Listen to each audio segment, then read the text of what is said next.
Hello and welcome back. I'm Sarah. And I'm Jake. And today we have something a little different for you. No grammar today, no expressions, no rules. Just a story. A real story. That happened to me. Ooh, what kind of story? The kind that starts with me being completely alone in a city of 8 million people with a phone at 3% battery. Okay, I'm already nervous for you. You should be.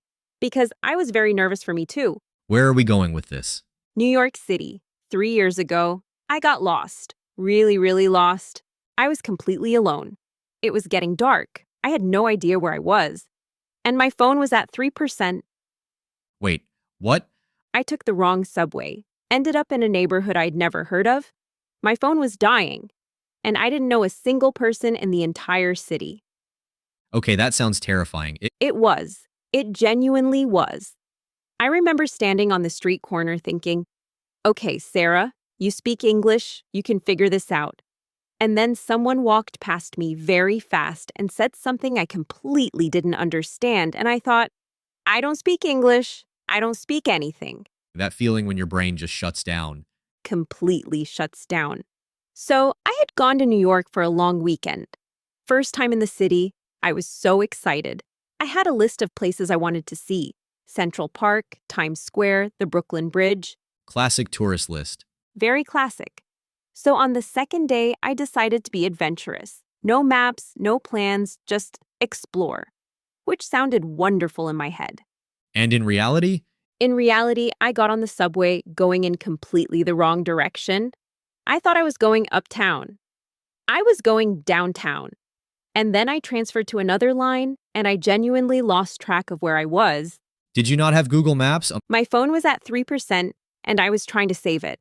I had turned off mobile data to save battery, which meant no maps, no GPS, nothing. Oh no, Sarah. And it started getting dark, and I was in this neighborhood that was definitely not on my tourist list. And I was hungry, and I was tired, and I was very lost. What did you do? I did what any reasonable person would do. I stood on the street corner and looked extremely confused until someone took pity on me. Ha! Did it work? It worked. This lovely older woman came up to me and said, "Honey, you look lost." And I said, "I am so lost." And she laughed and asked where I was trying to go. What did you say? I told her the name of my hotel. And she looked at me and said, "Sweetheart, you are 40 blocks away." 40 blocks. I had no idea how far that was. I asked her. She said, "Very far." At least she was honest. Very honest and very kind. She gave me directions, turn left here, take this street, look for this landmark. Very clear, very detailed. And I was writing it all down on my hand because my phone was dying. On your hand? On my hand, with a pen I found in my bag, like a map on my palm. I looked insane. Did you follow the directions? I followed them perfectly for about 3 blocks, and then I took a wrong turn and got lost again. Of course you did. Of course I did. But this time, I stopped a young guy and asked him for help, and he was so nice. He said, "I'm actually going that direction. Just walk with me." Oh, that's lovely. It was so lovely. We walked together for about 10 minutes, and he pointed me in the right direction.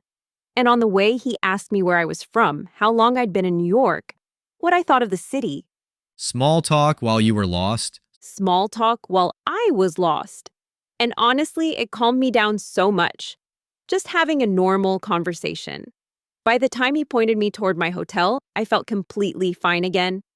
That's actually a really good lesson. Sometimes just talking to someone helps everything feel less scary. Completely. And my phone died exactly 1 block from my hotel. Exactly 1 block. Perfect timing. That is such good timing. Did you ever go back to New York? 3 times since then. And every time I get on the subway, I triple check the direction I'm going. Every single time. That is the only reasonable response to that experience. Absolutely. And you know what the funny thing is? Getting lost that day was honestly one of my favorite memories from that trip. I saw parts of the city I never would have seen. I met people I never would have met. I had a story I still tell 3 years later. That is actually a beautiful way to look at it. Getting lost is just an adventure you didn't plan. And before we go, we want to hear from you. Have you ever gotten lost somewhere and had to ask for help in English? What happened?